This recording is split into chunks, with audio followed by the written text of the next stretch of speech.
Hello, everyone, and welcome to the Cozy Conversations with Alondra Renee. Journey with me as we take a peek into the lives of the artists behind the gift. Her name is Denise Mininfield. She is known for her sultry voice around the world, and she is here with us today. Hello, Denise. Hello, Londa.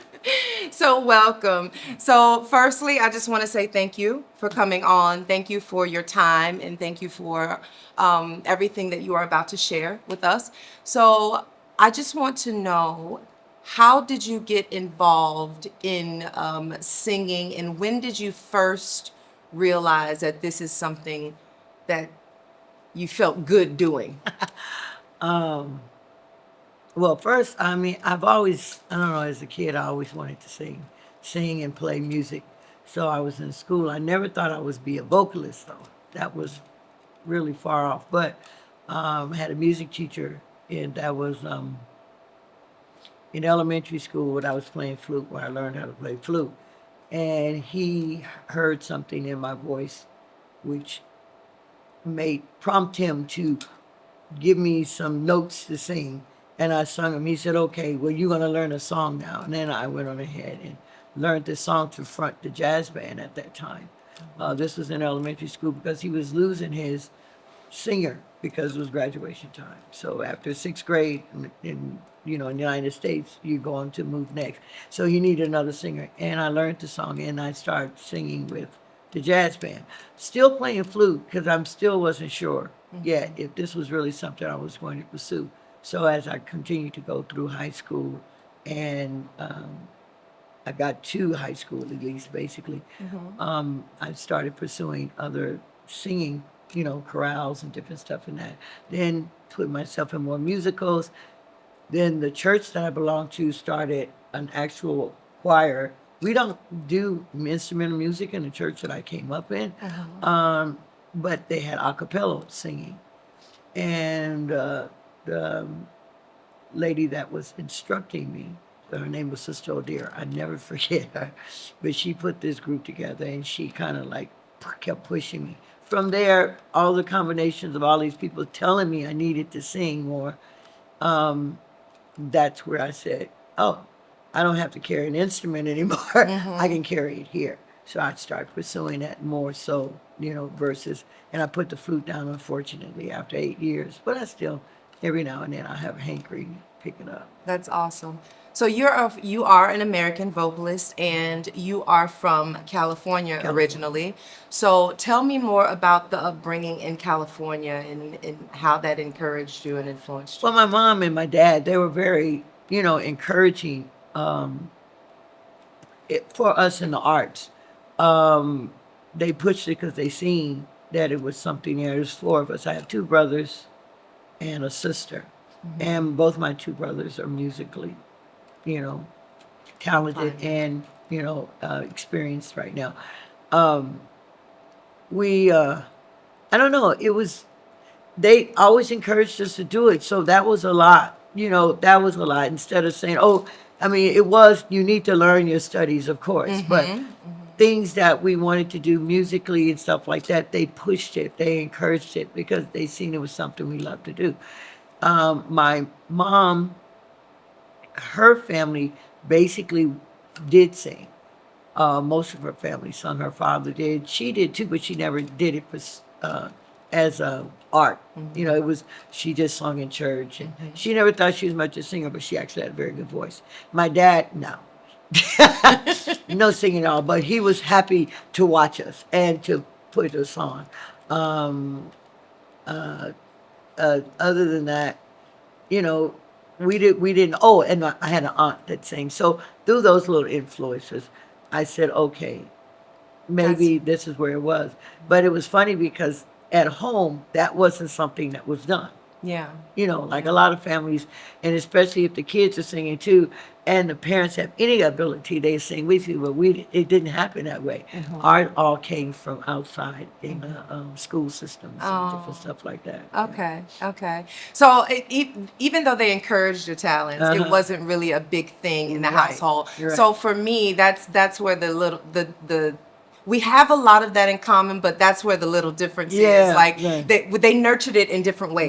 Right. And so because my grandfather was the first one that nurtured me in the church, and then everybody, you know, kind of follow suit with that, and then my mom also nurtured it too. But I think that's the beauty of being from America too, because we come from a land of dreams, Right. and we were taught to dream at a very Exactly. young age. Exactly. So so you were from Berkeley, California, Berkeley. and so you grew up in the household, but it was more nurtured outside of the house. Yeah, well, you know, like it was nurtured in the house, but just not in a participating way. Okay. You know, it was always encouraged. You know, my mom bought a piano, you know, because she wanted all of us to take, you know, they encouraged it. It was very encouraged. It was just not like we didn't sit around and sing around a campfire. You know? Right. Okay. I don't think It wasn't yeah, that. but I got you. It wasn't that, yeah. But yeah, that's where it was, because, like I said, my parents, they didn't have any kind of influence anywhere as far as they liked music, but it wasn't something that, you know, like say, okay, I'm with around a lot of musicians, musical. They didn't have that. My mom was strictly church, and my dad was in between, and then and then so it was like, it was just something good. They enjoyed it. They enjoyed seeing their children come up Performing, in the arts, yeah. performing and stuff. So that was the encouragement, Encouragement. make them feel proud. And stuff. That's beautiful. Was it ever a moment that you were shy? Always, I'm still shy. I still, And you still get nervous a little bit? all the time. Yeah. It's just, and I hold on to that because basically a lot of times, you get too comfortable. I don't know. It doesn't give you that edge, I guess, for me. But I've never been that comfortable to even know what that would feel like, because I don't care what stage I go on, unless it's a Monday night down here. I don't care. No. Right. But isn't it amazing how people automatically think performers are not shy? Right. Because you're so used to being on Right. stage and that is your Right. life. So what transitioned you out of America to, because you are a global artist and we are here in China right now. We're in Shanghai, China, and we are recording here. So you are a global artist. So at what point did you feel the urge to move away from America or leave? I had the urge a long time. I've always wanted to be outside of the United States because I don't know. You know what? I came up in California. Okay, California and Berkeley at that time when I was coming up had a multitude of wonderful, exciting entertainers and stuff, people that I used to go watch, admire, and adore, where for myself, I always felt I didn't really fit. I didn't fit the mold there. It almost brought me to a point of completely self-doubting if I was going to ever be able to do this as any type of either career or art or, push it because my insecurities, it took me a long time to get to the place just to say that I am as good as the next person or I can do it, because I was still in this insecure, low esteem kind of place, which people think is really crazy, which is crazy for me too. Sometimes I think about it because I'm a Leo. So I'm supposed to be roaring through everything, but at that time I was still a kitten. Right. So, and it took me a while to grow up. When I wanted to come, I had two places that basically are in my spirit that I know I wanted to touch at some point in this lifetime. Asia was one. Egypt is the other. Okay. So I haven't made it there yet, but hopefully before, I finish this realm, I'll go to the next. I'll go there and see what's going on. But so I got offered in 2000, the first time to leave the United States. And that's when I came to Taiwan. Yeah, that was my first day. And I was with a group. I was singing background, basically, with this group. I was in Taiwan. But it was this moment that when I stepped here, I said, something's going to happen. Yeah. here, in Asia. I just didn't know where, but then I went back, and no sooner than I went back, an agent seen me at one of the gigs that I was doing there in the Bay Area and said, "Would you like to go to Singapore?" And I was like, "You're kidding me." And the odd thing was about it, when I was in Taiwan, one of the guitar players, we were talking about, he was telling me all the experience he had had with being in Singapore at that time. He was touring with Chaka Khan and different people and stuff like that. And he was saying it was so much fun and how great it was. And I said, wow, I would really like to go there, go back to the United States, get offered a job to go there. And so it was like, things just manifest. Things are never by chance. They just manifest Yes. for me. And so when I did that, I went to Singapore.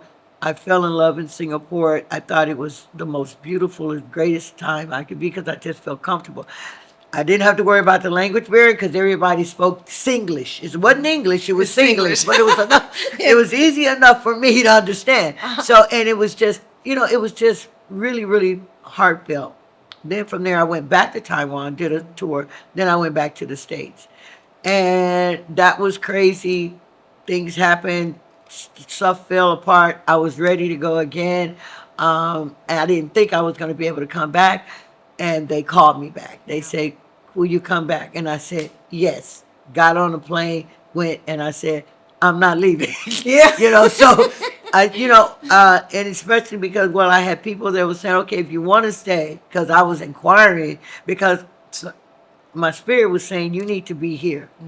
You don't need to be in the States. You need to be here because something is manifesting." Yeah. And sure enough, I got my permit for Singapore, and I started doing a lot of work there. I was running an after-hours place, gentleman that took care of my permit for me, and it was easy enough. He allowed me to go wherever I needed to go, and that's how my Asia journey pretty much started. So this was back in I want to say 2002. Yeah, 2002 is when it, because that's when I kind of moved to Asia. So I stayed there for about, well, Southeast Asia. I was between Malaysia, Taiwan, um, Thailand, Vietnam, Bangkok, these places for over 8 years, I guess. And then I moved to Shanghai. So, what were some of your key turning points Um, in life? Like from transitioning from America, or what were some of the light bulbs that went off, or things that happened to make you say this is next? Key turning points. Coming over here was the biggest key. I mean, coming to Asia was the biggest turning point. From there, um, getting involved more with different musicians from basically, like I said, all aspects of life. Um, Being able to start creating shows.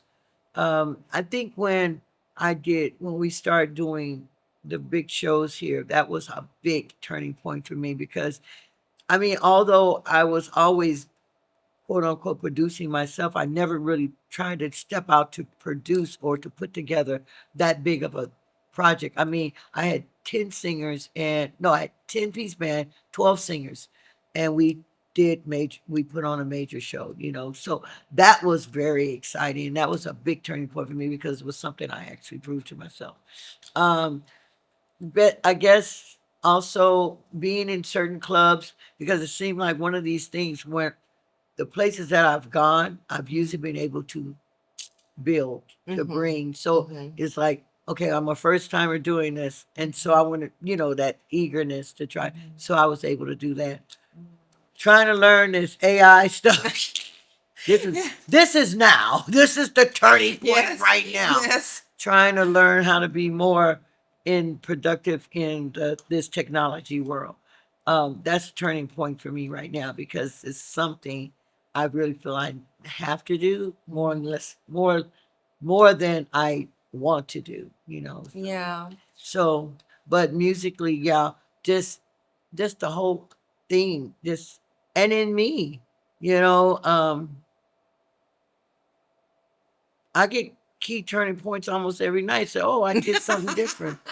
I know you do experience that away, right? You do. It's kind of like, yeah, because it's so much to learn. It's so much to It's so learn. much to learn when you leave your own land. Yeah. It's so much more to learn, But to it- experience. Yes, and then seeing all this, I mean, because this is beautiful place. This Asia is, I mean, just like America, America is screwed up for a lot of different things right now, but not the land and the people. Yeah. That's the same, and Yeah. the same thing here. It's just beautiful places, beautiful acts, beautiful energies, beautiful, you know, all of this. Mm-hmm. So yeah, those are my turning points. Okay. Which part of Asia do you like the best I so far? actually tell you the truth. That's a kind of it's a split question because I actually love Southeast Asia. I prefer that, but I love China because of the growth I got here. Yeah. You know, Yeah. it was. I mean, I did a lot of things in Southeast Asia, but here, I tell people all the time, this really kind of made me come into my own. You know, find that.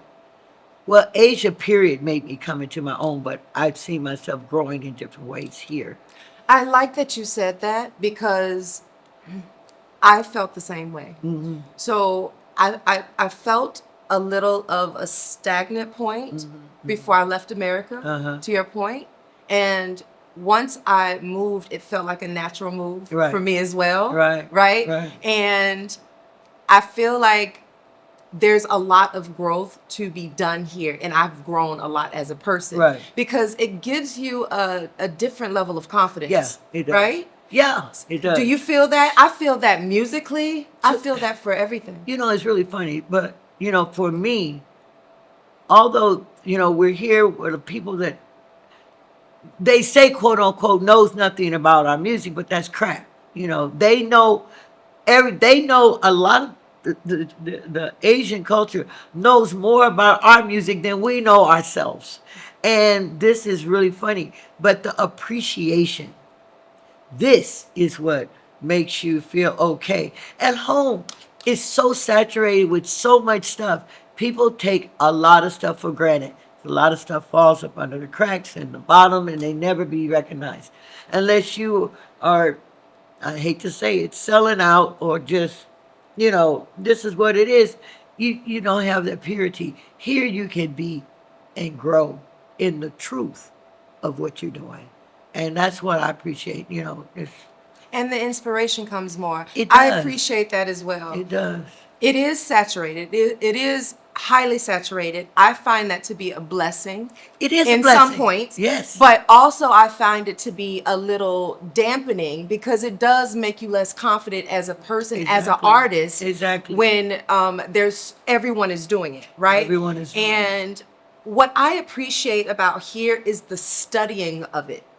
They study. They They study. study the craft. They So do. I get what you're saying, Yeah. and I witness that as well. Yeah, you know, if they're into learning, okay. Just one time it was funny. I was we were at the Old Chair Club. This is the new one. We were at the Old Chair Club, and it was these kids, and I know this kid couldn't have been any more than if he was 20, if he was 20. Because one thing about Asian people, you can't tell their age like you can't tell black people age. Exactly. I'm trying to say, but if he was 20, okay. Anyway, he would always come and see us. And it was one day I was singing a song. I was singing a song that I knew no one should know, right? And he's sitting down, literally mouths in his seat, singing it word for word. And so because I'm always watching people because that's where I make my connection. But when I got off the stage, I went over there and I walked over to him and I say, "You know this song?" He said, "Yeah, I know." I said, "How do you know this? You have to tell me." He said, "Oh, we have an underground society of music that if you're interested in American music and R&B, you can find it." And I said, "Oh, I would have never thought that." And especially being here in China. How would they do? They say, "Yeah, we have a We have a way to listen to everything. We all, and he just pointed and said, we all know what kind of music you're playing. Yeah. I find that they know the old and That's the what new. I'm saying. They old and the new, but they're really vast on the old. Yeah, You know, that's the true. new they like, but they know this old stuff. You know, old hip hop, old R&Bs. You know, they know it. Yeah. And it's, you know, it's fascinating to me. It's still fascinating to me. As long as I've been here, it just doesn't. It, you know, it makes me feel good though. You know, it So just, you are a woman of many things. You've also taught what you do as well. well, I actually, I don't really, I have done some grooming. You know, in just come in at home and here with different artists. But I basically I appeal to the youth, the younger people, that basically I know because I've been here in Asia and I check out the kids and they come and I'm seeing what they're doing, I'm seeing what they're learning, and this thing came to mind. This is before pandemic to start a youth jam. I call it youth jam. I run a Monday night youth jam. I mean, run a Monday night jam session here at the Cheer Club, which has been successful for 10 years now. Yes. At And the wonderful chair at club. the wonderful Chair Club, Yes. right? And the kids would come, you know, but it's late at night. The kids would come and they would be on stage, and my heart always gone out to them here, and even when I was in Southeast Asia, wherever I've been. And I've always had this hankering to say I would like to work with kids development, work with them, you know, bringing it, not teaching them the stuff. They get that in school, but giving Developing. developing to be able to express themselves, to go other places, to not be in that, to be in the shy zone, but know how not to live in the shy Yes. side. Because it's okay to be shy. Absolutely. It's just to how far you're taking it. You know, some people are just locked up. Some people it's just an energy builder. So you have to see these things. And so with that, I started the youth jam, and it was successful. It was very, very, very great. I had kids that young adults. I want to say they're young adults now, but they were young children then, like between the ages from 5 to 25. But my group ranged between 6 and 18 at that time, 17, something like that. And it was great. I seen kids that took the instructions, grew with it, um, in music, and not just music, but in what they were applying themselves to in their artistry. If they didn't decide they want to sing anymore, I still get kids, because like I say, young adults today that comes back and say, "Hey, You call them thank your you." kids. They're my kids. Everybody's my kids, you know. If they're younger than me, they're my kids. Okay. So and these were babies, and that's why everybody called me Mama D. You know, that's you know, which is fine. I don't have a problem with it. But some of these old folks calling me Mama D, and I was like, I'm not your mama, okay? Right. We're the same age. We're the same age. Okay. Okay. Calm down. No, calm down. Calm down. Calm down.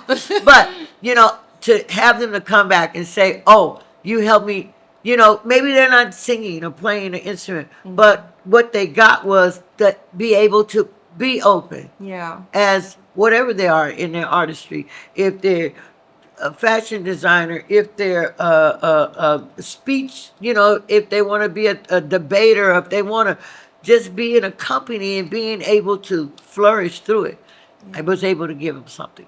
So that in itself, it works. But I have a couple of artists that have been come back. I have one young lady that just sent me some of her music here a couple of weeks ago. She's going to school. She's been to States, but she pursued her music. She's got a band. She's doing a recording. I have another young lady. Same, you know, I have different people that come back and say, yeah, you know, you really helped me just to continue in this journey. So that's always a blessing. It was good. We did a lot of stuff. I've been trying to get back to that, but I'm going to have to introduce it in a different way because we're at different times right now. And at that time, this place before pandemic flourished with a lot of more expat energy. Yes. Um, and which they would come, which would bring the Chinese to come. Right, You know, right. so you know it. I don't know.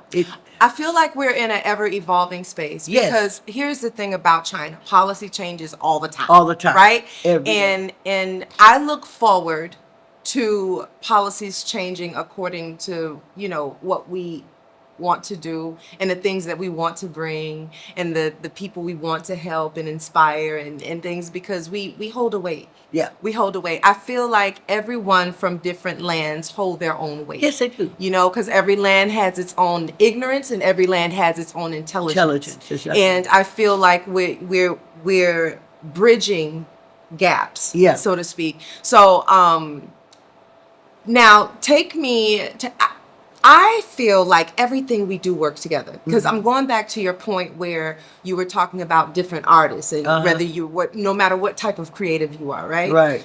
And not many people know this here about me. My father was an artist. I come from artistry, right? So it's embedded in me, like on both sides of my family. Right. Which is why I have a heart towards artists. And so there's so many things that you see here that there's a need for and that we can do. And I love how you look forward to helping the kids. Yeah. And strengthening their development. Yes, that's important to me here, and it's been important to me since I came to Asia because even when I was in Singapore, it was the same thing that I experienced. I see the kids come out, and even then, a lot of the singers that was around me at that time, a lot of the vocalists, they grew by coming to watch my show. I didn't necessarily, personally groom them, but when you go to somebody else's show and you see certain things, you see what they're doing, you're like, you wasn't doing that before, so where did you get it? Which for me, I'm fine with it. I can see that they're learning because that's how I learned. I would go pick up things from things that I felt I could relate to to help me develop who I wanted to be. So yeah, it's important to me. I do keep saying I have this end game. If I can't get it on here, that hopefully I can get back to the motherland and do it for those. Yes. That's, because there's a lot of orphans and a lot of kids over there that are still deprived. Although they're trying to grow it and build it, it's still deprived of the arts or of that type of nurturing to say that you can do what you want to do. They're still in that thing. So I said that was my end game, to go there and get me a hut. Get a hut on the beach, and by the waters and get up, live, and go. But anyway, whichever live happily ever after. And live happily ever after. Yeah. That's my dream, That's good. I hope it comes close to that. Of course. If it comes close to that, I'll be good. Yeah. But yeah, no, like I said, I don't think I'll ever totally know how to just ever totally be out of the arts. Yeah, of course. And I feel like if you give it away, you always get it back. And that's Girl, you can't beat a dreamer. true for me. You cannot beat a dreamer. You Yeah. cannot weigh down a dreamer. It's, that things have manifested along the way. Do you find that everything works together in your life? Oh yeah, pretty much. Everything? Yeah. Some things no, but most, I say most. Okay. Most everything. Things happen and it was like, okay. Yeah. I see where that, okay. All right. You're talking about the little derailments or the obstacles. Yeah. That you got to jump over, you got to go around. You got to jump. Oh, yeah, those. But when you jump over them, you're right there. Okay, Yeah, so it's all right. right. It's all right. You're still jumping. Just keep still jumping. jumping. Just keep jumping. keep And jumping. sometimes you got to crawl. Sometimes you got to crawl. Yeah, you got to but crawl. You just keep crawling. You don't want to get to what's at the top. Yeah, that's right. That's right. That's The life. wisdom is to know if you need to go up or down. That's right. That's right. true. Absolutely. That's the That's whole the key, wisdom. but yeah, That's good. That's really good. So you are performing here Yeah. at Chair Club and the wonderful Chair Club. Right. Right. This is actually where we met. Uh-huh. Yeah. So this Many is where we years met. ago. Well, actually, not Yeah, at this many club. years ago. Not at this club. Over at that one. We were at the little that one. one? We were at the little one. Oh. That's why this one's always looks so different to you. That's the reason why. And I still go through that, Denise. Like even now, I still go through that. I was asking about the location, and I was saying to myself, do they have a sign of Chair Club over there? Because I'm like, I can't remember certain things. It was a little Yeah. sign that was out in the front, but the club over there, which is now 12, 12. it's still a part of the family. The family. But that's different. That's where the old Chair Club was. That's where everyone met me, was at the old Chair Club. Yeah. You know, a lot of people that was coming in back then. But then pandemic tossed me out, so I was gone for 4 years. Pandemic actually kept me in. Yeah, well, the I thing was- is, I I would have stayed been in. here. I would have been here, but Yeah. you know, I was in Malaysia and got stuck in Malaysia. I couldn't go home or come here. So then I was there for a year and a half. Then I went home for 2.5 years because I had to wait until all the things cleared out so I could come back. But if I hadn't have went, I would have been here stuck with everyone too, because I had no intentions of trying to go home at that point, you know, at time. But I went over there to do a gig and just couldn't get back. So, Yeah. but that's okay. you know. Speaking of home, I find the hardest thing for me on this journey, because you know, you and I are on a journey Yeah. that is a God-given journey. Yes. I don't care what anybody says That's about right. it, right?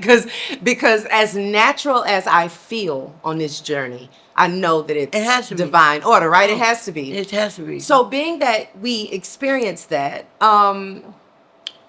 the hardest part for me leaving home is not being there or losing loved ones. Oh yeah. While you're going away. Oh yeah. That's that you know that's something I had to make peace with long time ago.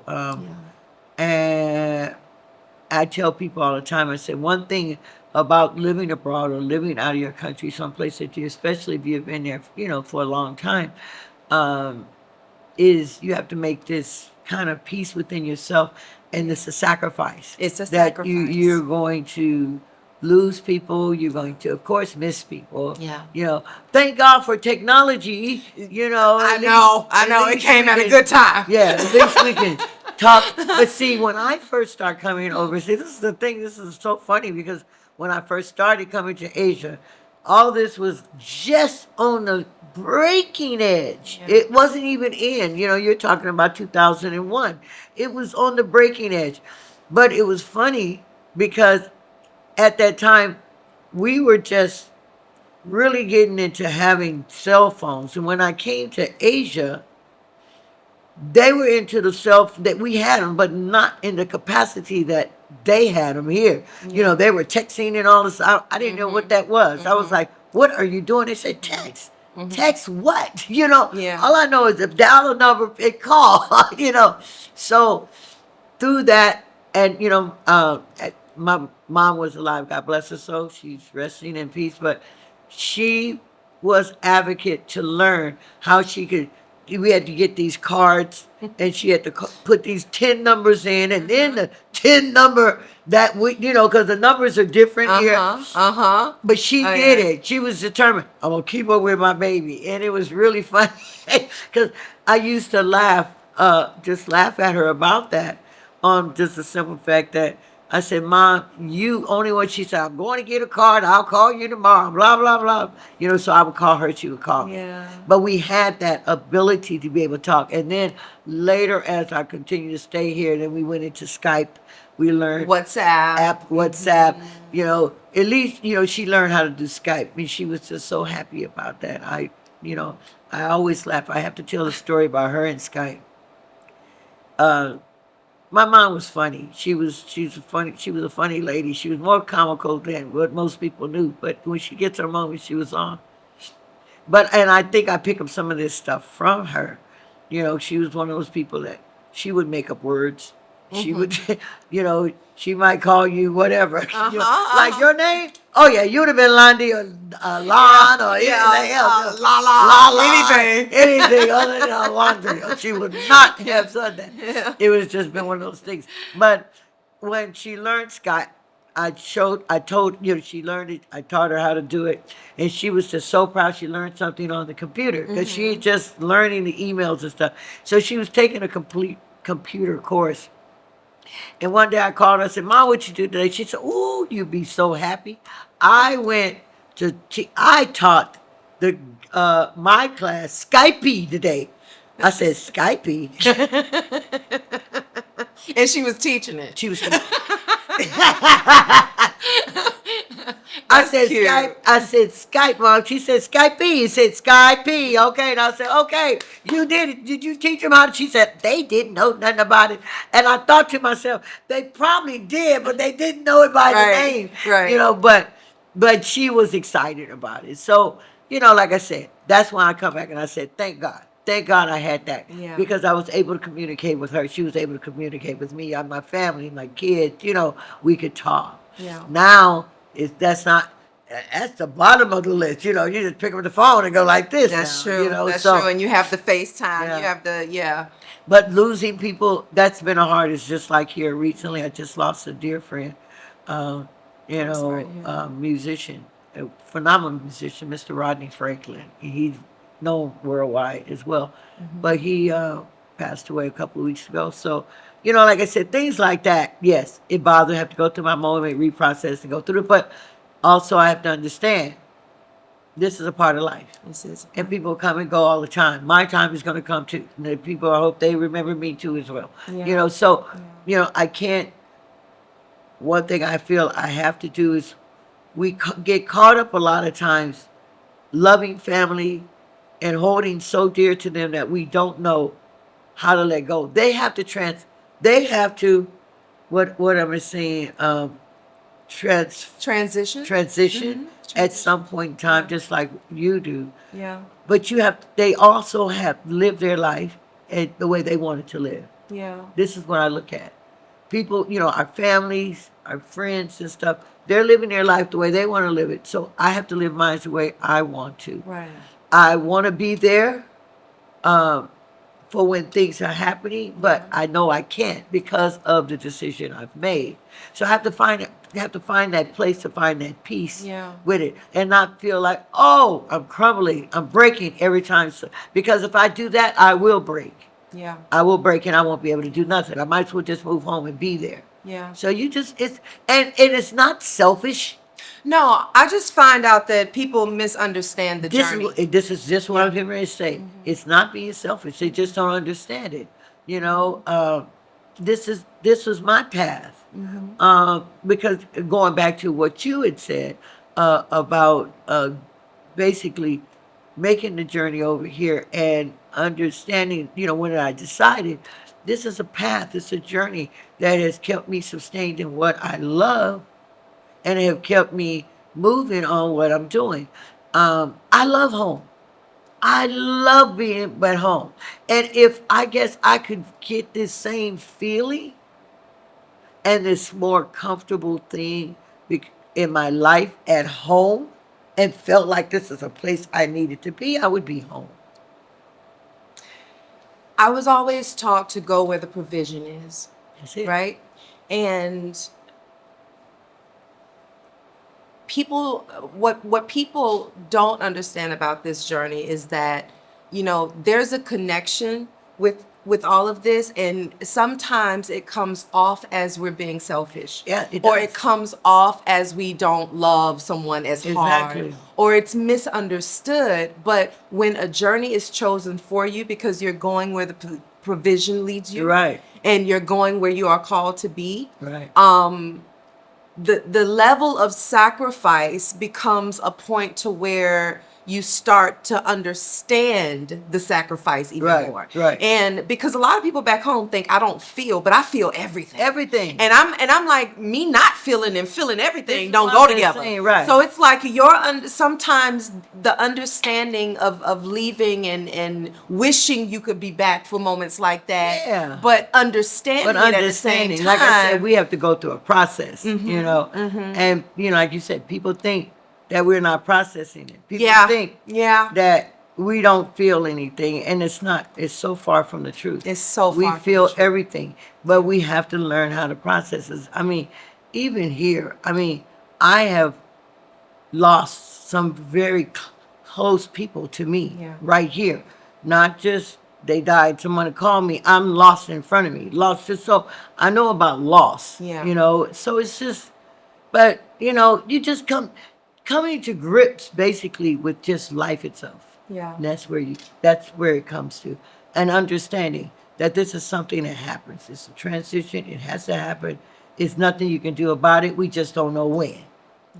But all we do is fight to keep it as long as we can. You know, keep the realness, the life, the And love. keep the momentum going. keep the momentum going. And because as long as you ain't dead, you living. And then, too, my father would always say, you sign two contracts when you're born. Right. You sign a contract for life and a contract for death. That's right. So, That's right. you It's know, true. so he always said, well, when he was around, he always said, keep living. Right. Just live. Yeah, keep just, living. you know, live. And That's so, it. You know, as you get older people used to tell you that. Now I'm old and I tell it to everybody else. Keep living. Y'all keep living. You know. They used to It's say that funny. all the time. Old Yeah. people tell you that now. You older now. You say it to people, and it's now you understand. You know, understand completely. So, Okay, so now that we've talked about how you love being here and everything, what do you look forward to most? I know you want the goal. The end goal is to get your hut in Africa, right? Go back to the motherland, right? And but in the interim, while you're here in China, what is your next dream? good question. Because I don't know. I guess some parts of me haven't really thought about the bigger dream happening here. Okay. Okay. I I want to do some more bigger shows versus what I'm doing, which I'd get a chance to do from time to time. But um, while I was been here in China before all this stuff, we had a production company and we did it was called Encore Live. So we used to get and put on big shows. Matter of fact, did four or five major shows on the big stage. I would like to do that again to some degree before I leave here with a bunch of artists again, the ones that are here fluctuating. Right now, I'm just kind of waiting until more of them come because there's still a lot of like singers and people like that that's gone. That to fill in this gap to make it the way I see it, people gotta come. So I think maybe one big major show again, one or two on that platform, and then just continue to give the love and as much of the development in people as I can or as that they want to receive and do that. Because my bigger dream is not here. Yeah. I pretty much know it's not here. I also, at one point that's in my wheel card, I guess you say, I've always wanted to have my own club or my own kind of, music venue, of my nice. own, and we've been talking about it, for different, with, my colleagues and stuff around trying to see if we can make it happen because I just think I could do something. I can make a nice place. Yeah. I think so. Yeah. I mean, club life is not anything to shake a stick at. It's difficult. Yeah, it's not easy, right? It's not easy. It's really not lucrative. You're not going to become rich behind it. It's more of a passion. Yeah. It's more of something that you want to do because you love the artistry and you love the people that you will want to bring to perform. So, but it's still something I wanted, I got a little hankering to possibly seek and do. I find myself wanting to do certain things that remind me of home as well, right?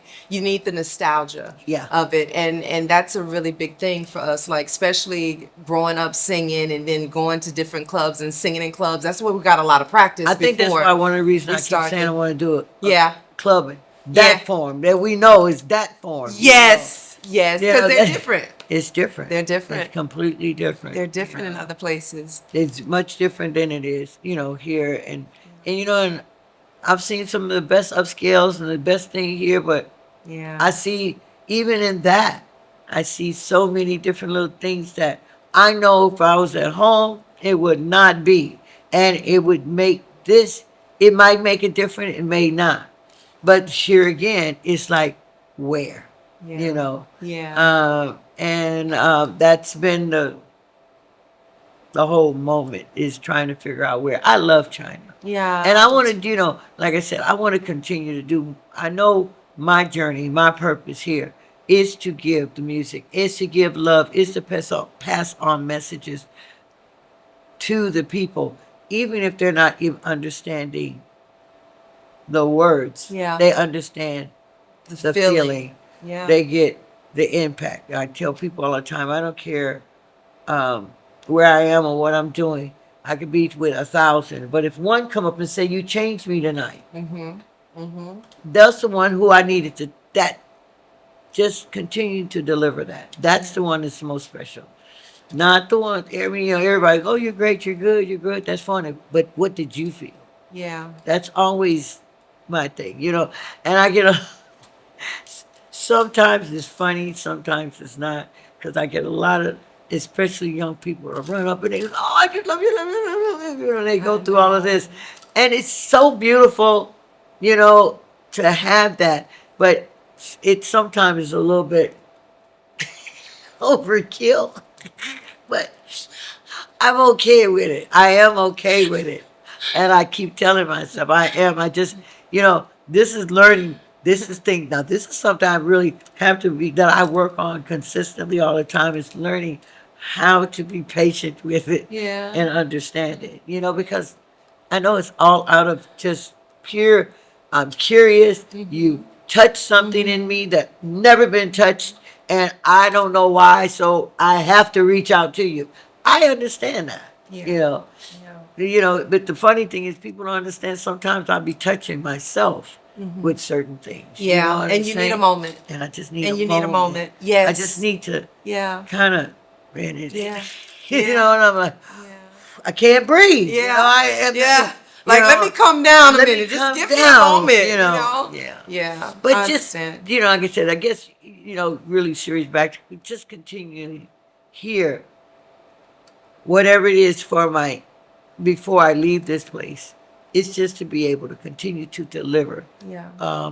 what the Creator has given me to deliver, where He's guiding me to go, because He, she, whichever one you want to be, universe, manifest, or whatever, me. How about that? Because I feel I'm God too. I mean, He said, they said that He breathed His breath in us. Therefore, we are made in His image. We should be some forms of gods. Kings should be and able to queens. see Him You in us. see Him in a Should be able different to way. see Him in us. So that's why I say even me. It's guiding my path. It Yeah. has been guiding my path. The energy has been guiding my path this whole journey. I started very late in life to do this journey over here, to leave the United States, but it doesn't matter.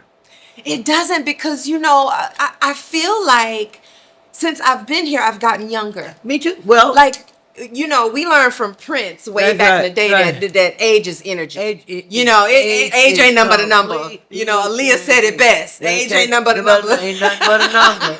That's all it You is. know? And being in China, Yeah. actually, if you following their calendar or how they look at the Chinese signs and stuff, your birth is You're actually young. way young. So, like I said, it's about how you feel when you're talking about young. Yeah, that's true. About age. That's It's true. where you feel. I don't feel nowhere my age. You don't act it either. That's what everybody tells me. People. Because, honey, you can barely sit down. And people don't, they don't understand it. And guess what? I don't either. You're right. Well, So God be the glory. God be the glory To every God day. be the glory. Like Keep I said, going. I'm Yeah. just grateful. I'm thankful every day, all day, any day that I can wake up, go to bed. wake up, go to bed, and I'm seeing another, you know, another cycle around the sun. Yeah. I love it. I love it. Yeah. So, And it makes you grow patience in a way because from what I have experienced uh, is since being over here and since really being able to open up my craft and my gifting, I feel that the time has waited for right, us. right. And I feel more patient. Like I don't feel as in a rush to Right. do things as I did Back back then, home. right. Because you have some people telling you, oh, by this age you need to do this, by this age, oh, I Right. feel, oh, I did it. Right. So it's like, but here you don't hear those things. No, and so everything you Yeah. pace. Yeah. You just pace it as it is. It's a different flow. Yeah. It's a completely different flow than being at home. Yes. And I don't care what part of America you come from. They say, oh, the East Coast is fast, or this coast is fast, or this is slow. This is slow over here. Yeah. Time. Don't say It's stand fast, but still. slow. It's No, the weirdest thing. It's like it doesn't stand still, but it Yeah. Yeah. it's weird. At the time when I came, like people think that come to China now, they think that it's still kind of, fast or it's Yeah. whatever. I find that people don't know what to They don't have a clue.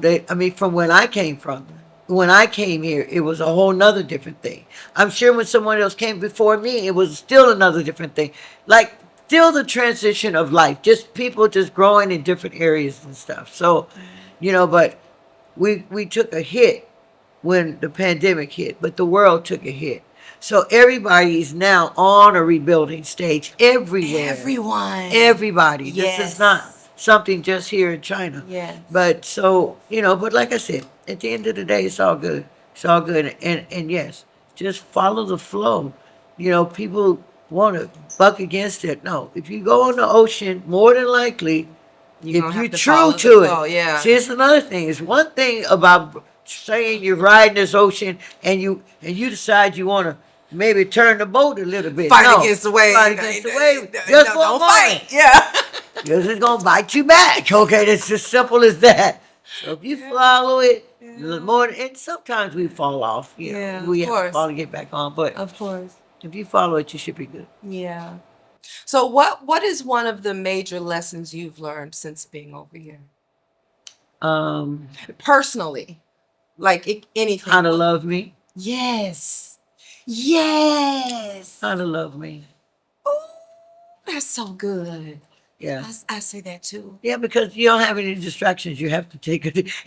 You really don't. It's That's like so good. you have to figure out how to love yourself, how to appreciate yourself Yeah. is what it is. That's And your what- boundaries, you grow boundaries, you grow standards.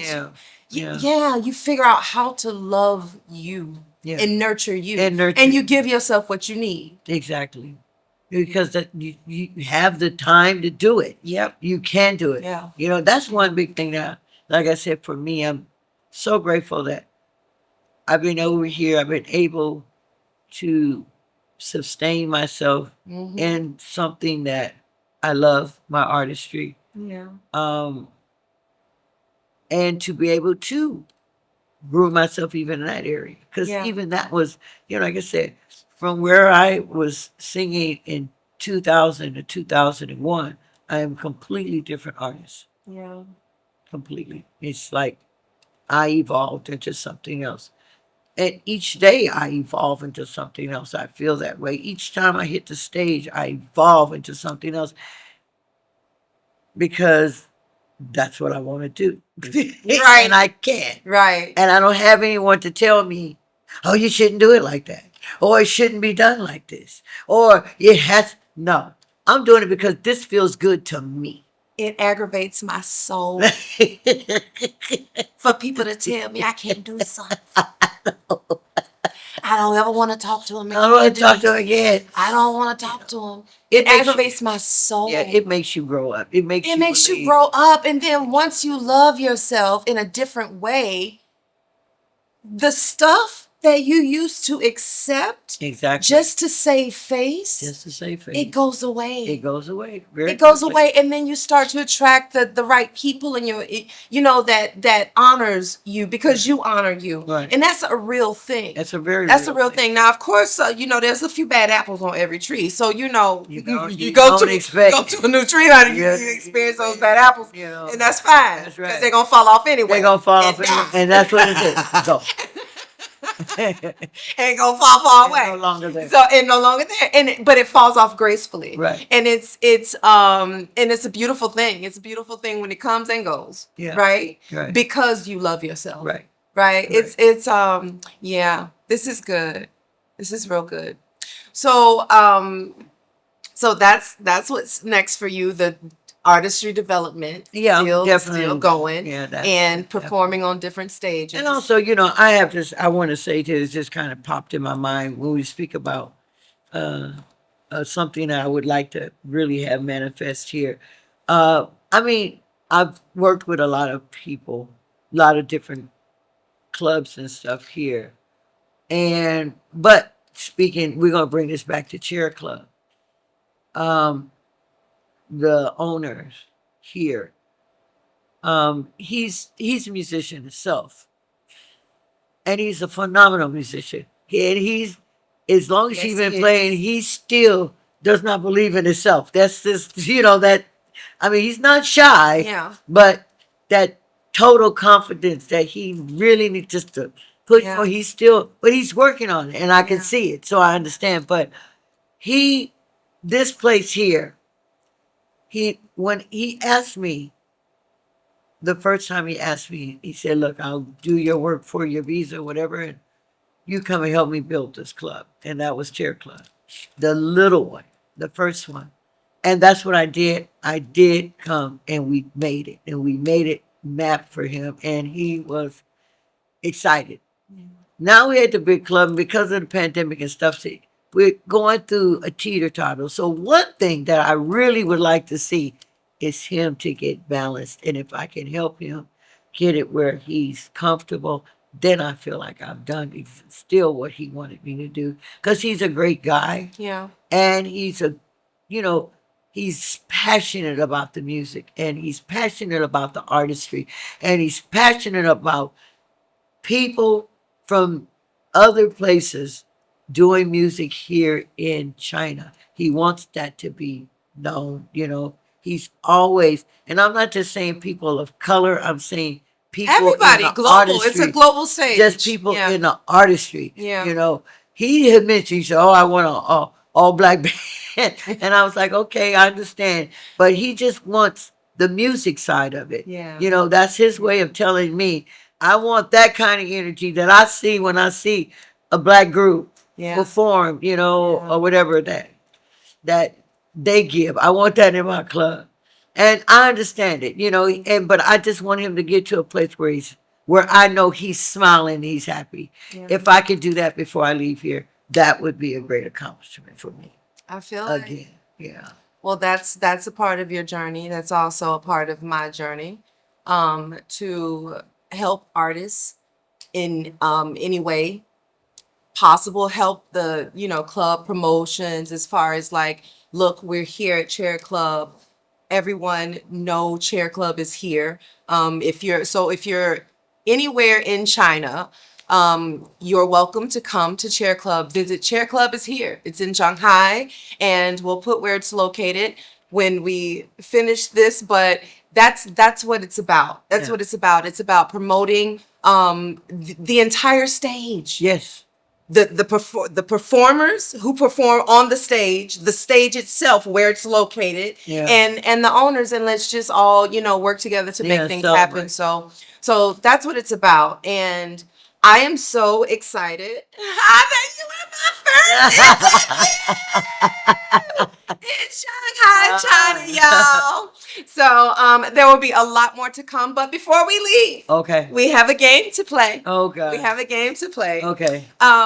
So this game is called Words. Uh-huh. I am going to give you a word or a phrase, Uh-huh. and you tell me what the first thing that comes to mind. Okay. Okay? Okay. First word is embrace. Love. Do you want to expand? No. Okay. Embrace love. Okay. So anytime you feel the need to expand, I will. please do. Okay. Um, that came so quickly. I know. I'm just where I was. The next one is redemption.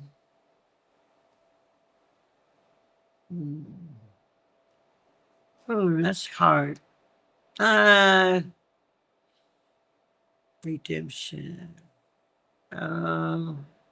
Do I have to answer that one? No, you Okay. can say pass. Okay, let's pass on that one. Okay, I'll come pass. back to it. I'll come Okay. back to it. Um. That one I have to actually think about. So Okay. no first things come for redemption. Okay. Okay. Okay. B. Be all you can be. Be successful. Be confident. Be smart. Be loved. That's good. That's good. Do. Do what you need to do. To have all that, right? do what you need to do. Okay. Okay. Ready. You should stay ready. As much as you can. Stay ready for anything possible, good and bad. Stay ready. Stay ready. Keep your eyes open. Okay. Oh, that's good. It's good. Stay aware. Stay aware. Yeah. Stay aware. Kindness. Be kind to those because you want them to be kind to you. Be kind, but don't be a fool. That's right, girl. That's right. Just say it. Be kind, but don't be a fool. Okay. One more. Okay. You ready? Tell. Tell the truth. Be honest. And that's not just to people, but to yourself. More importantly, to More yourself. tell yourself that you are somebody. Every day great. That you will be somebody if you don't think you are today. Yeah. That you are the best that you are at this point in time in your life. People get away from telling things. Okay, you bring me to another point. I'm sorry. My song is called Just Say It. And this basically what it is about. It's about telling people something, talking to people, passing on information. Because whatever you tell someone, you don't know how you might impact them. If it's positive, it's there for a reason. You have to tell them to impact them, to let them know. Just quoting the lyrics of the song, say, just say it. What's on your mind? Just say it. It'll all be fine. Just say it. Set your mind free and let the people know who you want to be. It's another verse in there that actually just speaks on telling you that you don't know if you keep your mouth closed and didn't say something to someone, that you might have said something to help them grow, to help them go along their way, to help impact them. That is true to me. Just say it. Oh, matter of fact, you can look it up on any platform. It's under My Turn, Denise Mininfield. Okay, Yes. So check it out. Yes. I found one I believe Oprah quoted this first. She said, everyone you touch is your legacy. That's right. So it's not just about the things that you leave. It's Right. about the people that you That you embrace embrace. and the things that you say to them and in your ministry, That's right. basically. So there are so many things I look forward to on this journey. Uh-huh. And I'm so excited Yeah. to have connected with you, Yeah, I'm Denise glad you connected Mininfield. back with God me. is great. God is great. God is great. Always. And But like I said, no mistakes are ever made. I know. What's supposed to be will be. What will be, will be. What would be will be. Yeah. Denise Mininfield. Thank you so Thank much. you, Alana. Thank you for joining me. Thank you.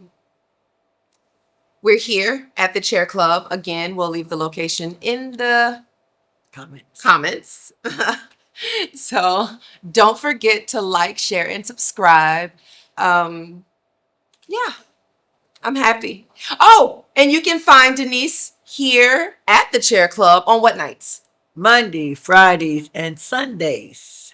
Yes, so Monday, Fridays, and Sunday nights, she is here, right here in Shanghai at the Chair Club. So if you're anywhere in China, feel free to stop on in when you're visiting Shanghai. Yeah. And maybe she'll be in your city soon. We'll keep those dates alive. Okay. All right? All right. So thank you so much. Thank you guys for joining me. And until next time, bye. Thank you all for watching the Cozy Conversations with Alondra Renee.